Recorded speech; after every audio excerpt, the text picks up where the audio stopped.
The night in downtown Nashville was eerily quiet, the kind of stillness that made every small sound feel louder. Officer Grace Murphy sat in her patrol car, parked on the corner of Weston Avenue, her eyes scanning the street. It wasn't that she was looking for anything specific. She was simply keeping an eye on things. It was routine, a habit she had built over the years. Just another night on the job.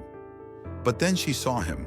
A tall black man, dressed in a sharp, tailored dark suit, walked with purpose down the sidewalk, passing by one of the high-end boutiques. Grace's gaze lingered. There was something about the way he moved, confident, deliberate, not hurried, not nervous, just a quiet self-assuredness that made her pause. It was an attitude she didn't often see in this neighborhood. In her experience, the streets around here were usually filled with people who either hurried or hesitated, people who looked over their shoulders, trying to avoid drawing attention. But this man didn't look like that. He looked like someone who belonged. Something in Grace's gut told her to pay attention. It wasn't enough to stop him outright, but she couldn't shake the feeling that something was off. She flicked on her headlights and rolled the car forward, keeping the speed slow and steady as she drove along beside him. As she approached, she caught the man's eyes. He glanced at her, his expression neutral, giving nothing away. "You live around here?" Grace asked, her voice carrying the subtle weight of suspicion. The man turned his head slightly, meeting her gaze without a flicker of surprise. "Excuse me?" His tone was even, calm and unruffled. There was no defensiveness, no aggression. Grace didn't like it. It was too composed. "It's a simple question," she pressed, stepping out of the car. The man didn't immediately respond, his eyes narrowing slightly. After a pause, he sighed. "I'd like to know what description that is." Grace's chest tightened. He wasn't reacting how she expected. He wasn't panicking. He wasn't stumbling over his words or looking for an escape. He was simply standing there waiting for her response. It was irritating. "You match the description of a suspect we're looking for," Grace said, her voice firm. "Dark suit, tall, walking in an area where there have been recent break-ins." The man's eyes flickered, but not with fear. There was something else in his gaze, annoyance, maybe disbelief, but he didn't flinch. "I see," he said with a slow nod.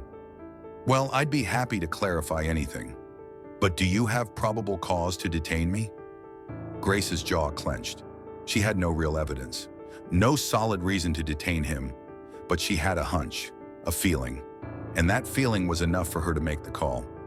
Still, the way he spoke, so calm, so unbothered, was beginning to get under her skin. "Let's see some ID," she demanded, trying to regain control. The man hesitated, not because he didn't have it, but because he knew what this was all about. He reached for his jacket pocket, but before he could pull anything out, Grace stepped forward, blocking his movement. "Hands where I can see them," she snapped. He exhaled slowly, his shoulders tensing slightly, but he didn't resist. "Officer, this is unnecessary." "Turn around," Grace ordered. He did so slowly, his movements deliberate, like someone who had been through this exact scenario before. Without hesitation, she cuffed him. The process was efficient, quick, done. But something felt wrong. There was no resistance, no shouting. He wasn't angry or frustrated, just calm, too calm. It made Grace uneasy, though she couldn't figure out why. He wasn't fighting back. He wasn't arguing. He wasn't doing what she expected. He was simply complying, like someone who had been through the system before, like someone who knew the drill. And Grace didn't realize it then, but this was just the beginning of what would turn her life upside down. The courtroom buzzed with the hum of voices, papers shuffling, and the occasional cough as people settled into their seats. Grace Murphy stood at the front, adjusting her uniform and trying to push down the nervous tension that had settled in her chest. She had been in many courtrooms, testified before judges countless times, and always walked out with a sense of accomplishment. This wasn't just another routine case. She could feel it. Across the room, Christopher Parker sat at the defense table, his posture relaxed, hands folded neatly in front of him. He didn't look like a man facing charges. He didn't look rattled or nervous, not in the slightest. His calm demeanor made Grace uneasy. She glanced at the prosecutor, a middle-aged man in a sharp suit, who gave her a polite nod before stepping forward. "Lieutenant Murphy, "Can you walk us through the night of the arrest?" he asked, his voice steady. Grace cleared her throat and took her place on the witness stand. "I was on patrol around 10:30 p.m. when I noticed the defendant acting suspiciously," she began, trying to keep her voice steady. "He was walking near several businesses that had recently reported break-ins." The prosecutor nodded, encouraging her to continue. "And what led you to detain him?" Grace squared her shoulders. "His behavior. He appeared to be surveying the area, taking his time walking near closed storefronts. I initiated contact, asked for ID, and he refused to comply." Christopher didn't react, just watched quietly as Grace spoke. His face remained unreadable, but his eyes never left her. Grace tried not to let that distract her, but it was starting to get under her skin. The defense attorney, Sarah Reynolds, stood up. She was sharp in her late 40s, with glasses perched on the edge of her nose. She flipped through a folder and then looked directly at Grace. "Lieutenant Murphy, are you familiar with the Fourth Amendment?" Sarah asked, her tone smooth, almost mocking. Grace felt irritation creep up her neck. "Of course," she replied, her voice clipped. "Good," Sarah said, pushing her glasses up. "Then you understand that an officer needs reasonable suspicion to detain someone, correct?" "I do," Grace said, her teeth clenched slightly. Sarah paused, her eyes narrowing. "So can you specify what Mr. Parker was doing that made him a suspect?" Grace hesitated, her mind racing for a concrete answer. "He was loitering near a high-end shopping area late at night," she said, trying to sound confident. "It seems suspicious." Sarah raised an eyebrow. "Loitering? Would you say walking is a crime, Lieutenant?" Grace exhaled slowly, her face flushing. "It depends on the circumstances." "Let's clarify those circumstances then," Sarah said, taking a step closer.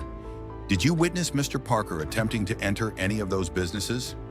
"No," Grace replied stiffly, her heart pounding in her chest. "Did he run or hide, display any behavior that suggested criminal intent?" Grace shook her head. "No." Sarah didn't give her a moment to breathe. "How many people were walking down that street that night, Lieutenant?" Grace blinked. "I don't have that number," she muttered, her frustration building. "Did you stop all of them?" Sarah pressed. "No," Grace admitted, the weight of the question sinking in. "Just him," Sarah finished for her, her voice quiet but piercing. Grace felt the shift in the room. The uncomfortable silence hung thick in the air. The defense attorney didn't press further, but her words had struck a nerve. Grace's grip tightened on the edge of the witness stand, her knuckles white. She wasn't used to this kind of questioning. She had been trained to handle interrogations, but this felt different. Sarah glanced briefly at Christopher, then turned back to the judge. "No further questions, Your Honor," she said, her tone measured.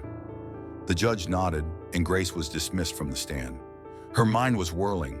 She had expected this to be just another case, a simple routine where her word was enough, but now she was questioning everything she had just said.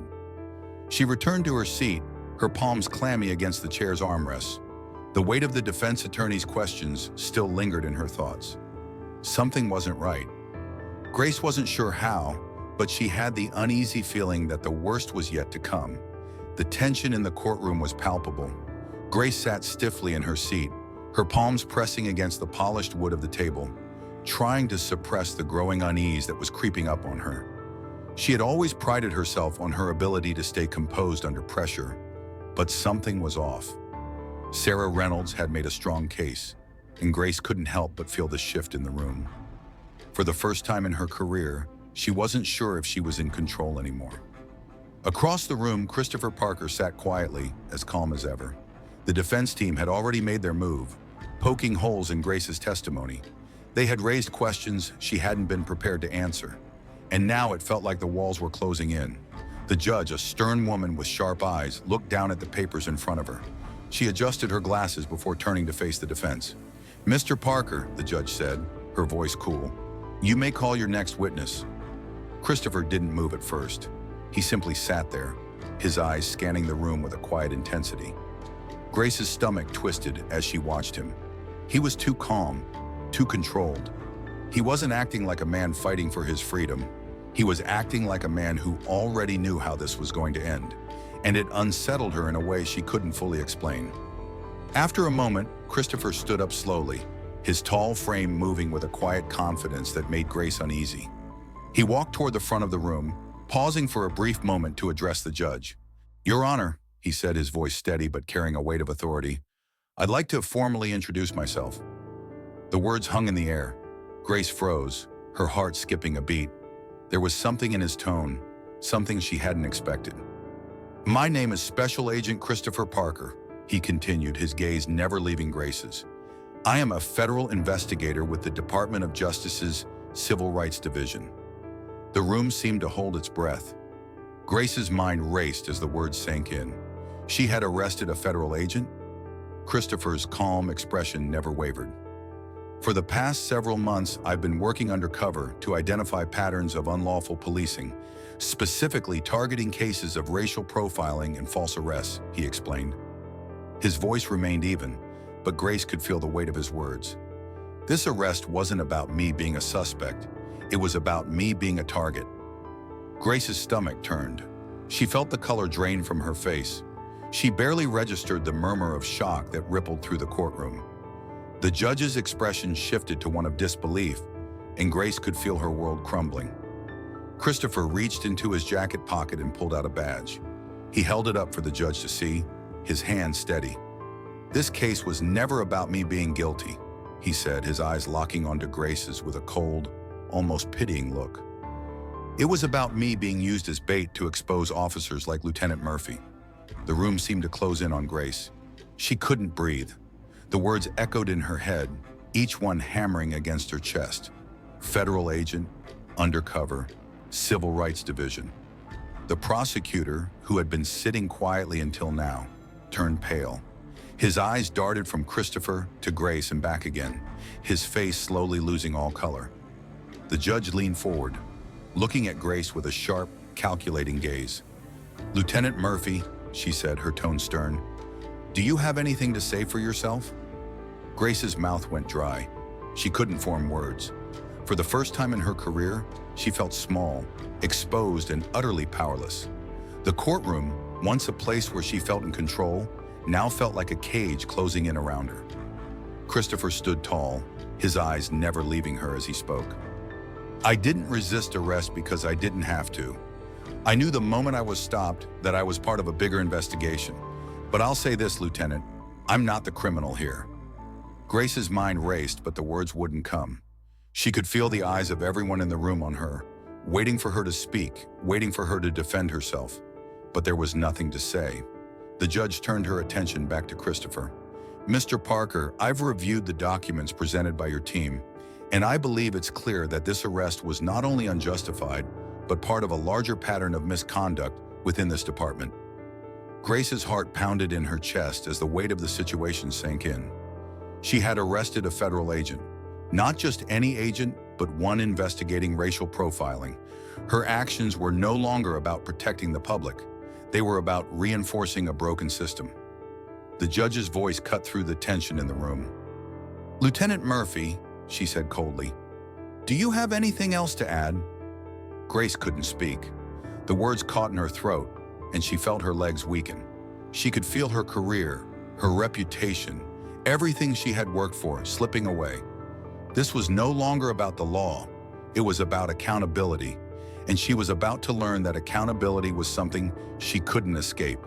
The courtroom was silent as the weight of Christopher's revelation settled over everyone. The murmur of conversation had faded, leaving only the soft sounds of paper rustling and the sharp tapping of the judge's gavel as she called for order. Grace could feel the stares from the gallery, the weight of every set of eyes on her. They weren't looking at her with respect anymore. They were looking at her with judgment. Christopher Parker stood tall, unwavering in his stance. His calmness only seemed to highlight the disarray unfolding in Grace's mind. The Department of Justice's Civil Rights Division, undercover, racial profiling, false arrests. For the first time, Grace wasn't in control. The power that she had relied on all these years, the badge, the uniform, seemed like an empty shell now. It didn't matter that she was an officer. It didn't matter that she had been doing her job, or at least that's what she had thought. The judge looked at Grace, her expression unreadable. Grace's heart hammered in her chest. She wanted to explain, to defend herself, but words failed her.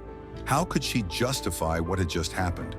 How could she explain away the fact that her actions had led to the arrest of an innocent man? An innocent man who was actually investigating officers like her. The judge spoke again, her voice steady and authoritative. "Lieutenant Murphy," she began, "you are being held accountable for your actions tonight. This case, which should have been a simple matter of law enforcement, has turned into something much larger. The Department of Justice will be reviewing your conduct, your record, and your department's practices.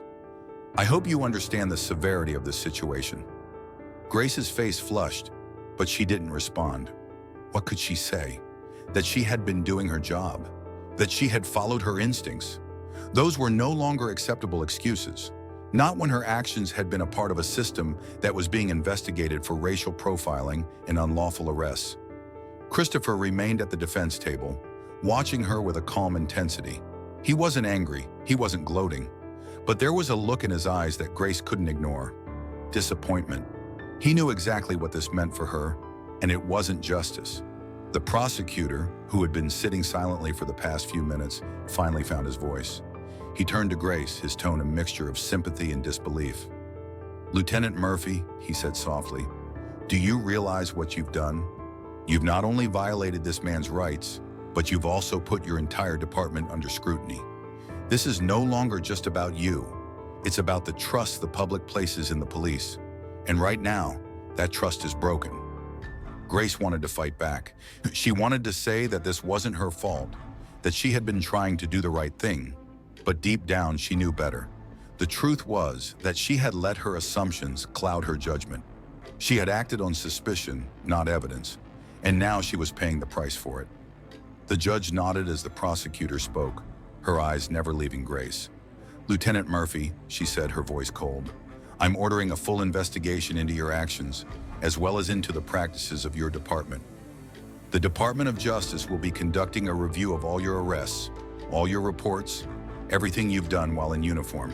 There will be no stone left unturned." Grace felt the weight of those words, the realization that everything she had ever done as a cop was about to be scrutinized. Every stop, every arrest, every decision would be picked apart. She could feel the walls closing in on her. And then, as if to drive the point home, the judge turned to Christopher. "Mr. Parker," she said, her voice softening, "I trust that you and your team will cooperate fully with this investigation."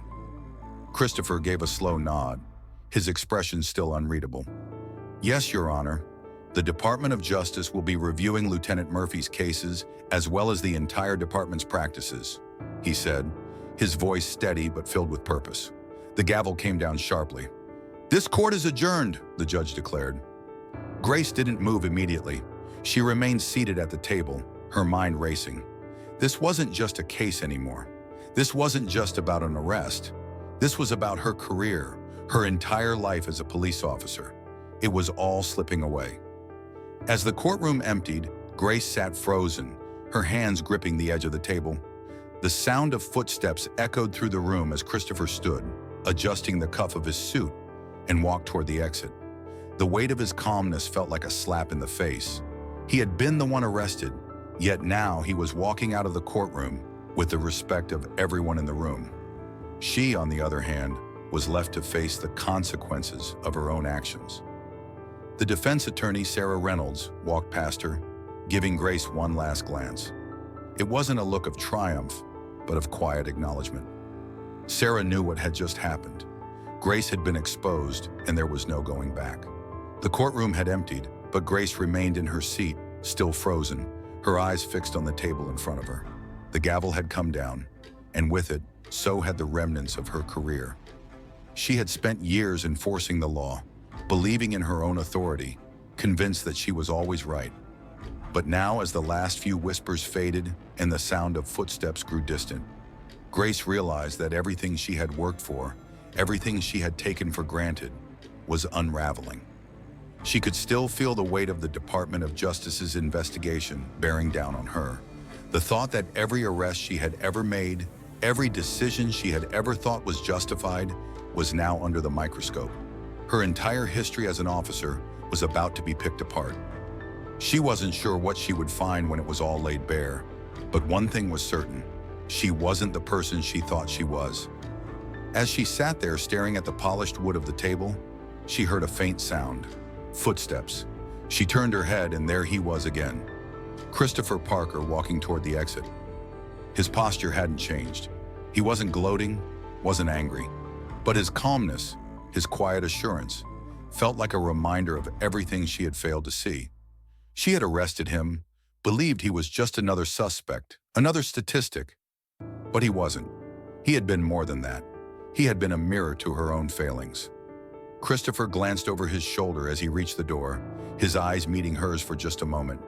And then, as if he could sense everything she was thinking, he spoke softly, though there was no one else in the room to hear. "It didn't have to be this way, Lieutenant," he said. His voice wasn't cruel, but it stung with the weight of truth. "You don't even realize what you've done, do you?" Grace opened her mouth, but no words came. The silence in the room felt suffocating. She had always prided herself on doing the right thing, on keeping order. She had always believed that her authority was unquestionable. But now, looking back, she saw it for what it was: a shield she had used to justify actions that were far from right. How many times had she let her instincts dictate her actions? How many people had she treated like suspects, like criminals, simply because of the way they looked, the way they moved? How many times had she assumed that because she wore the badge, she was always in the right? How many others? Christopher had asked earlier. The question echoed in her mind, and for the first time, she didn't have an answer. The silence between them spoke louder than anything she could have said. She could feel the weight of his disappointment as he walked toward the door. It wasn't anger, it wasn't hatred.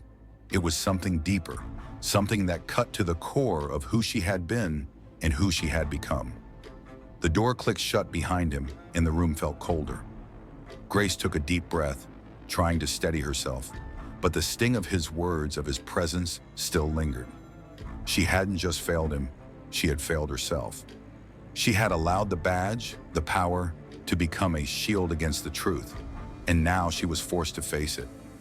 She stood up slowly, her legs feeling weak beneath her. The courtroom was nearly empty now. The prosecutor, who had been so quick to offer his support at the beginning, was gone. The judge had already disappeared into chambers. It was just her now, and the reflection of the woman who stared back at her in the glass panel of the door. For the first time in her life, Grace didn't recognize the woman staring back at her. She was no longer the confident officer she had once been, the one who believed in the righteousness of her actions. She was the problem. She had become part of the very system she had sworn to protect, and it terrified her. She walked slowly toward the exit, her hands trembling at her sides. The door to the hallway swung open, but she stopped before stepping through. One last glance at the courtroom, one last moment to process everything that had just happened. The justice she had once thought she upheld had been shattered, and now it was her turn to be judged. The mirror never lies. And for the first time, Grace was forced to see herself clearly.